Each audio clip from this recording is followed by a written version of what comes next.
The temptation and fall of man. Now the serpent was more cunning than any beast of the field, which the Lord God had made.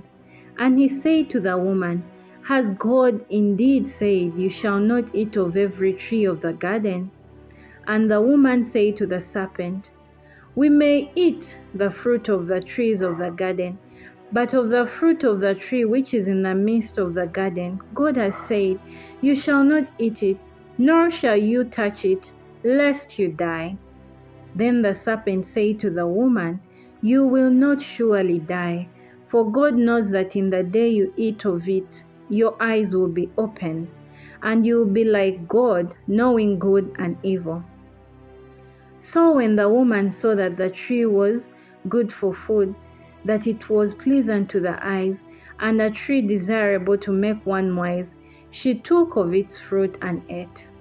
She also gave her husband with her, and he ate. Then the eyes of both of them were opened, and they knew that they were naked, and they sewed fig leaves together and made themselves coverings. And they heard the sound of the Lord God walking in the garden in the cool of the day. And Adam and his wife hid themselves from the presence of the Lord God, among the trees of the garden. Then the Lord God called to Adam and said to him, Where are you? So he said, I heard your voice in the garden, and I was afraid, because I was naked and I hid myself. And he said, Who told you that you were naked? Have you eaten from the tree of which I commanded you that you should not eat? Then the man said, The woman whom you gave to be with me, she gave me of the tree, and I ate. And the Lord God said to the woman, What is this you have done? The woman said, The serpent deceived me, and I ate. So the Lord God said to the serpent, Because you have done this, you are cursed more than all cattle, and more than every beast of the field. On your belly you shall go, and you shall eat dust all the days of your life. And I will put an enmity between you and the woman, and between your seed and her seed. He shall bruise your head, and you shall bruise his heel. To the woman he said, I will greatly multiply your sorrow and your conception. In pain you shall bring forth children. Your desire shall be for your husband, and he shall rule over you. Then to Adam he said, Because you have heeded to the voice of your wife, and have eaten from the tree of which I commanded you, saying, You shall not eat of it. Cursed is the ground for your sake.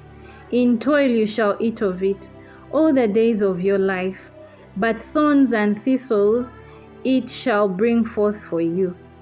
And you shall eat the herb of the field. In the sweat of your face you shall eat bread, till you return to the ground.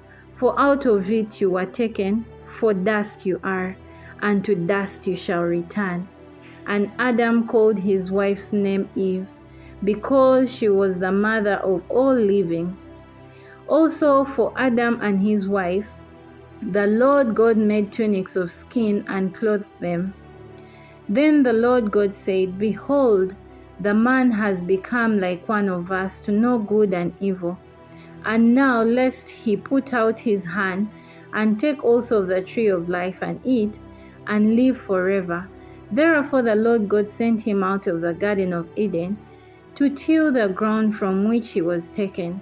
So he drove out the man, and he placed cherubim at the east of the Garden of Eden, and a flaming sword, which turned every way to guard the way to the tree of life.